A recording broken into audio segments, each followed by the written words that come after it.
fifth.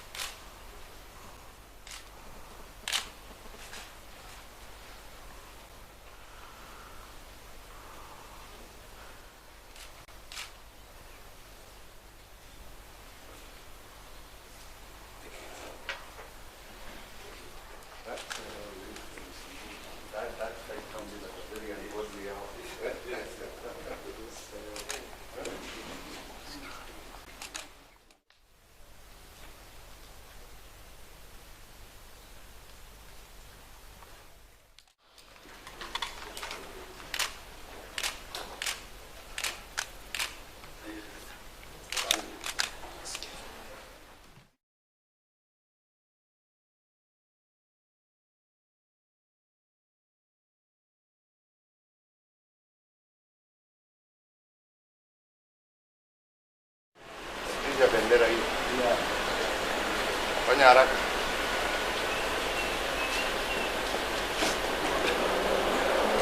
Badilisha hii.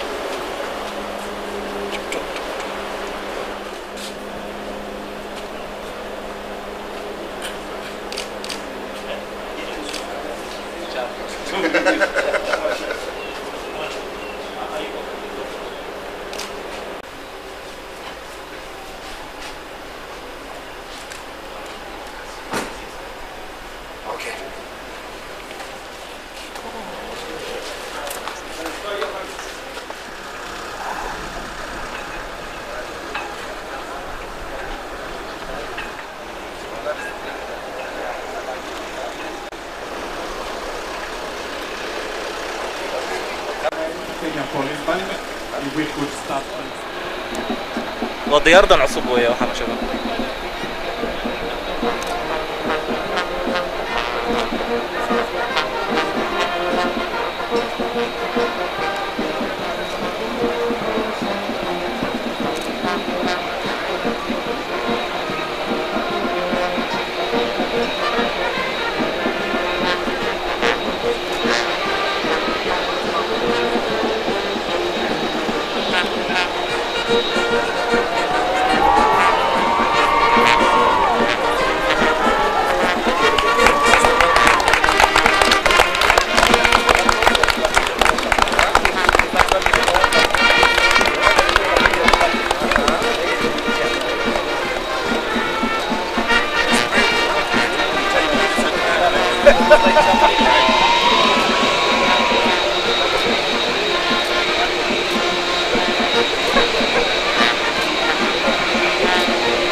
Somali?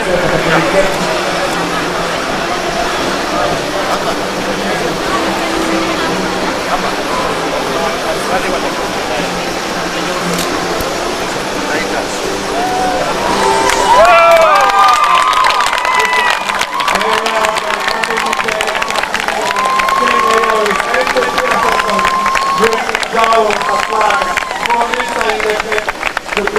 His Excellency the President.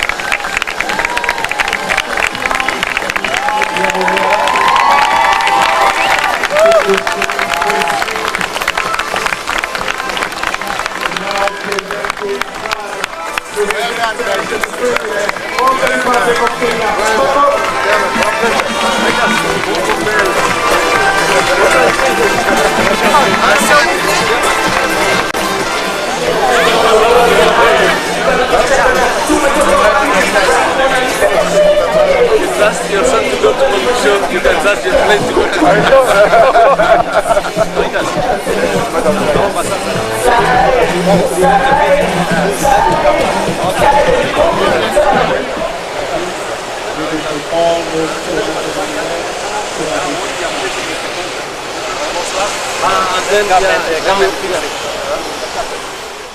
Why it is that we have chosen, and we call it the future of aviation. In terms of the Boeing 787 family, we start with the 787-800, which is what we have delivered today. 230% more payload capability than the 76. Comfortable from a passenger point of view, larger, and the noise footprint is significantly lower. And from an interior,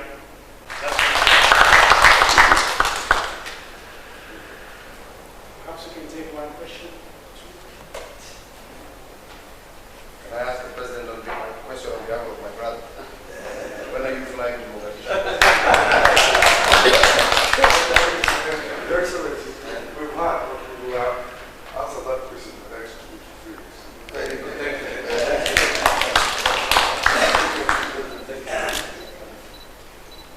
Congratulations, well done. That will be good.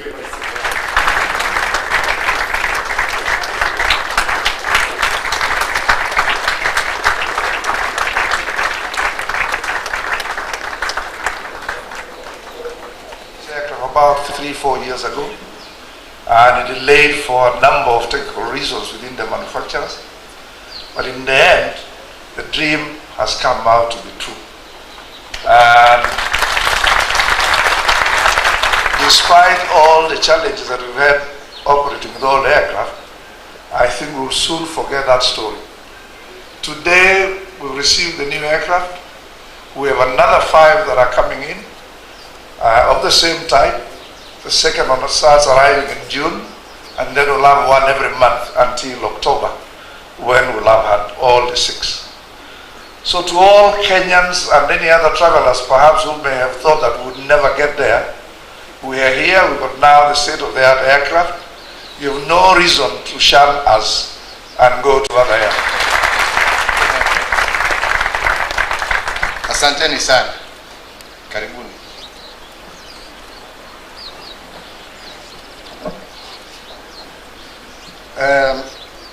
Your Excellency, the President of the Federal Republic of Somalia,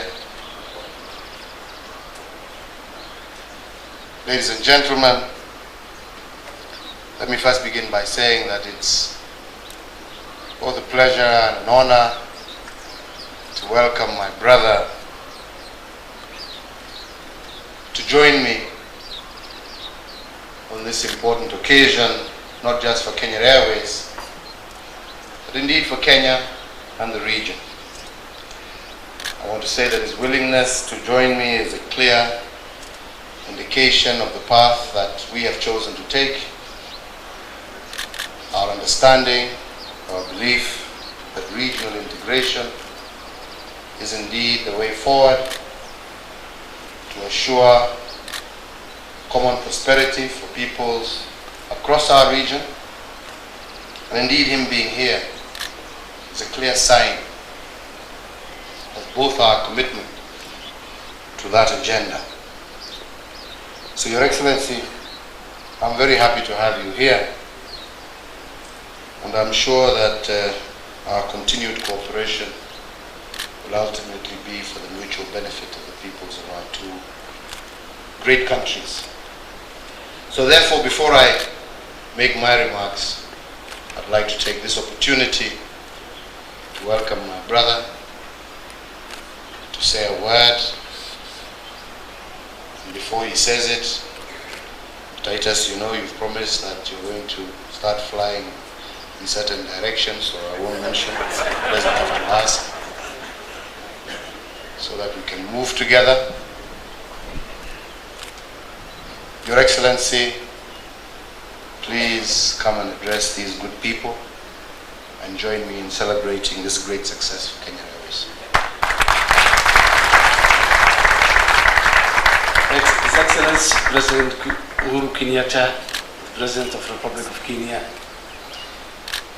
ladies and gentlemen, today is a great day and it's a great opportunity for me to stand here and celebrate with the dream of the pride of Africa and the dream of the Kenyan people. I say congratulations to Kenya Airways for the long journey they made to reach today. And I say this is the means of development, this is the means of pride for African transportation. Linking Africa was not an easy for long years, and today is much, much easier than any time in the past, and the remaining is with us. Today also for me it's a great opportunity that I have listened from the Kenya Airways leadership that soon they will be starting flying to Somalia, which is a great opportunity again for the people of Somalia and the people of Kenya. Kenya Airways has been linking the people in Africa. Now linking the people between Somalia and Kenya is a great opportunity, and I appreciate that. So I say congratulations to Kenya Airways for the extra mile that has been taken towards fulfillment of the dream of being a pride of Africa. Congratulations. On this occasion, I would like to thank His Excellency the President to give me this opportunity to be here with him on this great day and with the people of Kenya as a whole. And on this occasion, I would like to take the opportunity and say, the world in 21st century has serious challenge, and this region of ours is part of the world and is facing a part of this global challenge, which is the terrorist challenge. Terrorism is an ideology and it has no citizenship, so it can cross borders easily. The phenomena of Al-Shabaab, who has been in the last couple of years in this part of the world, is an act of terrorism, and the organization is a terrorist organization. The only thing why it has the Somali brand is it got a foothold in Somalia. And why that? For a long time there was no functioning state in Somalia. Today this has changed. Somalia has got a permanent government that's committed and make it its top priority for the security and for the elimination of terrorism and terrorist activities in this part of the world. However, Somalia cannot do this alone without its regional partners and its global partners. And I would like to say today here that Somalia enjoys a lot of partnership in this direction, among which Kenya is the foremost runner. Here today, I would like to share with the Kenyan people the pain that these terrorists have created. It is the actions and the activities, what we call it, the psychomotor, the extra activities of a dying animal. Shabaab is not prospering. Shabaab is dying. They are losing the ground. They're losing the training field. They're losing the recruiting facility, and they're losing the financing facility, particularly in Somalia. So this is its lack. Militarily, the Somali National Army and the AMISOM forces from the African Union, of which Kenya is playing a major role, is pursuing meter by meter throughout Somalia. So I would like to say and to tell our Kenyan brothers, Shabab is doing the last kick of a dying donkey. Don't see them as some organization that is getting more power. No, they are not.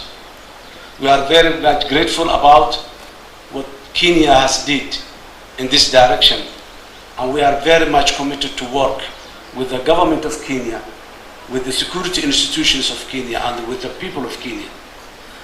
On this occasion, I would also like to thank the Kenyan people for their tolerance and for their accommodation of the Somali people in their difficult times. This is a country that received the Somali people when they were in need of safety and security that they lacked in their homeland.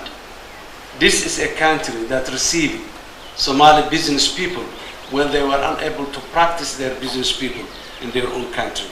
And they flourished, and they served the Kenyan people, and they served themselves also. So under no circumstances, there is no Somali, whether the state level, government level officers, or ordinary citizens, that will ever be willing to harm Kenya. This is impossible, and it will not happen. We will work closely, and we are working closely with the Kenyan authorities, making sure that Shabab, it is a terrorism phenomena, and throughout the world, the countries, powerful countries with the most sophisticated technologies, acts of terrorism happen. So seeing one act or another does not mean that the terrorists are in control or they are undefeatable. In this part of the world, in the greater Horn of Africa, we will defeat Shabab, and we will defeat Shabab. I would like to say, my fellow Kenyan citizens, rest assured that the government of Somalia will sacrifice and will provide all its resources and its ability to make sure that one day this region, Horn of Africa, will be a peaceful place without Shabab, and better life and prosperity will definitely come. In the meantime, the development that is taking place here in Kenya and in Somalia.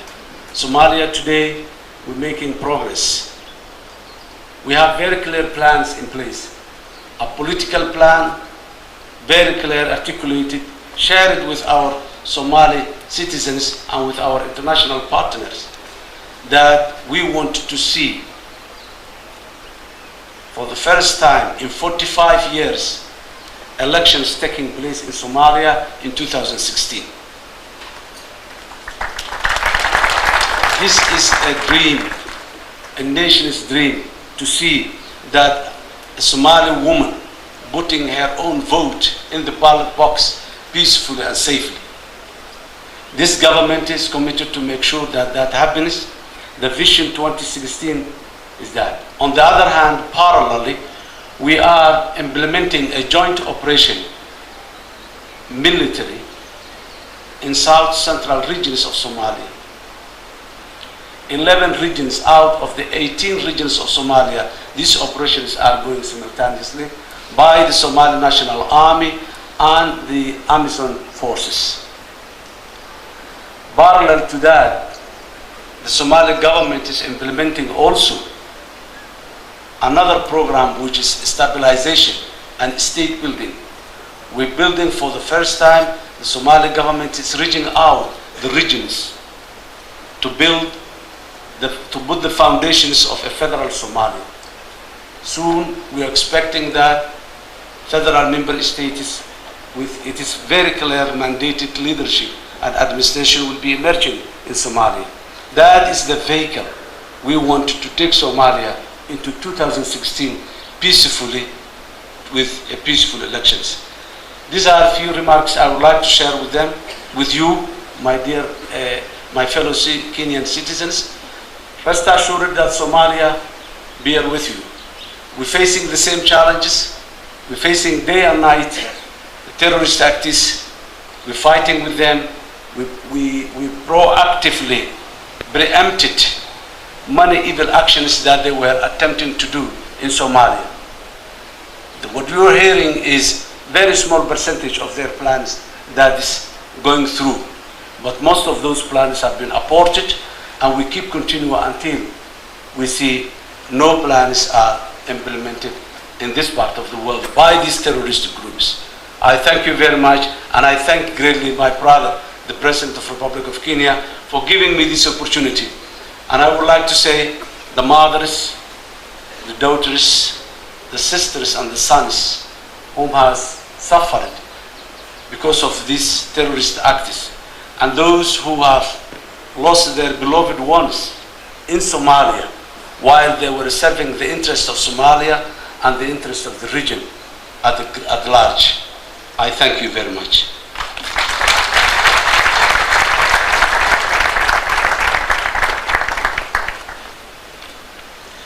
I thank you indeed, my brother, and I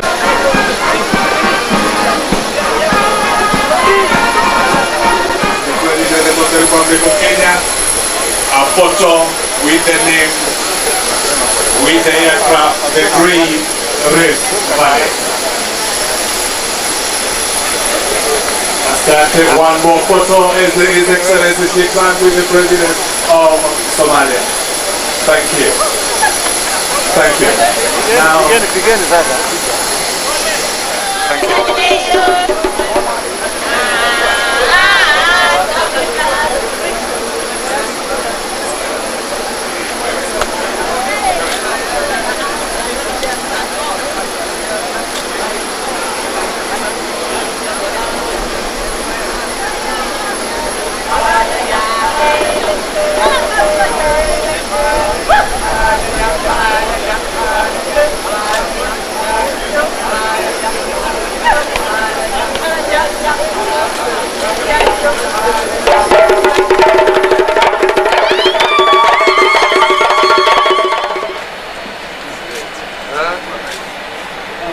We will wait here for the captain to go in.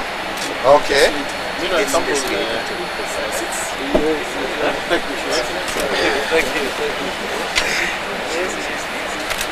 Empty cup.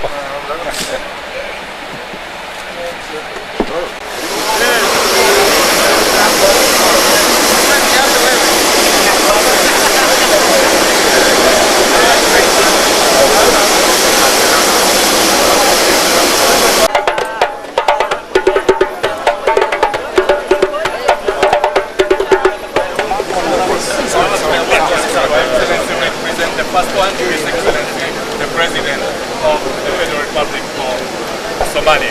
And the captain will present that. That's a model of the plane. Makofi.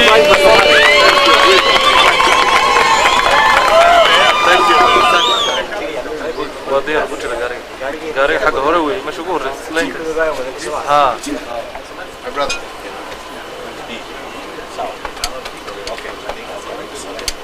God bless you. We'll be in touch.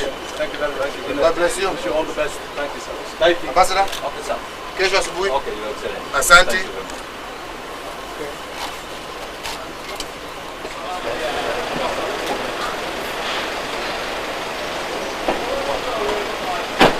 Derek, His Excellency, welcome. Thank you. Thank you.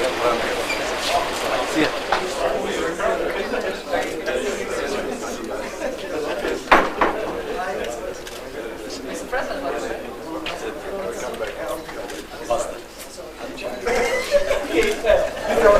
No, it's okay. It's okay. It's okay. I'm glad. halkan aan waxaa la nimi Nairobi maanta oo ay madaxweynuhu saaka bay yimaadeen waxaa la imaanay waxa laba arrimood ba ayaa madaxweynuhu ka galay wada hadallo mid waxa weeye isaga iyo madaxweynaha Kenya Uhuru Kenyatta oo is arkay saaka ilaa saaka aroornimadii ilaa iyo goor dhaweyd way wada joogeen goor dhaweyd macnaheedu yahay ilaa labadii 10 marka laga bilaabo ilaa labadii wada joogeen marka waxa ay ka hadlayaan waxa weeye cilaaqaadka labada wadan ka dhaxeeya labada wadan Kenya iyo Soomaaliya waxyaalo fara badan baa ka dhaxeeya xuduud baan leenahay ama ka badda ha noqdo ama ka bariga ha noqdo dad fara badan oo Soomaaliya ba halkan degan waa laga wada hadlay arrintaas waa laga wada hadlay hadii labada madaxweyne maanta ay wada hadlaan isli kama hadli waayaanba leena waxyaalaha taagan halka waad garanaysaa qarax baa ka dhacay dhibaatooyin baa ka dhacay dad fara badan baa la soo qabtay marka dadkaas sidii loo habeen lahaa aad iyo aad buu madaxweynuhu ugu mahadnaqay reer Kenya iyo sida ay dadka u soo dhaweeyaan haddana iyada saa tahay hadday waxa dhacaan in jamac laga dhigo qof walba ay dhibaatadii soo gaadha maahay waa in dadkii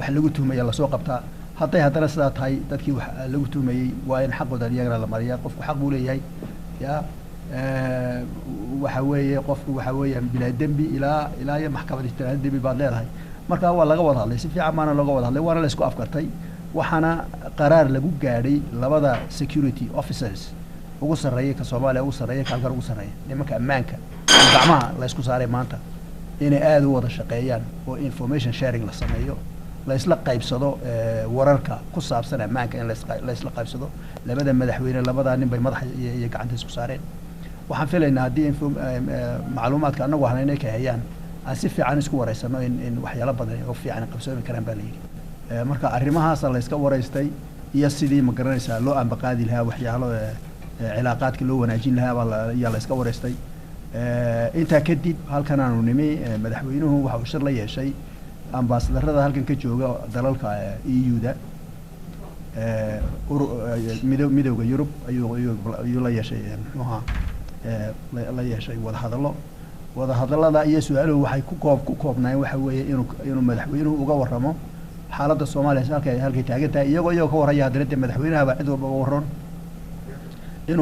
uga warran inuu uga warramo waxyaalihii ka soo baxay shirarkii Brussels waxyaalaha ka soo baxay shirarkii madaxweynuhu la lahaa Uhuru Kenyatta iyo waxyaalo la xidhiidha Soomaaliya iyo halkay maraysay horu socodkeeda marka taasina imika soo gabagabaynay shirarkaasi waxay hayeen anigu sidaan u arkayo shirar aad iyo aad u wanaagsan bay hayeen wadanada way kala duwan yihiin wadanada qaar waxbay ma garanaysaa specific ay daba socdaan waxyaalo ay wadanka siiyeen ay daba socdaan qaar waxay doonayaan inay ogaadaan wixii hore la qaban lahaa hore loogu talaabsan lahaa marka ilaa dhowr iyo 10 ambassador baa halkan isku yimid aniga sida xisaabteedu ay tahay dawar wanaagsan baa ayaa halka ka soo baxay baan u maleynaynaa waxaana lagu heshiiyey in sheekada la sii wato munaaqashadka la sii wato iyo ma garanaysa wada hadallada in la xoojiyo cilaaqaad ka dhaxeeya Soomaaliya iyo dawladaha caawiya marka halkaas ay tahay kusoo gabagabowday berri hadii ilaahay yiraahdo waxaanu aan bixi doonaa Kigali anagoo ka qayb galayna sanad guuradii dhibaatooyinkii ka dhacay genocide-kii Rwanda waad mahadsantihiin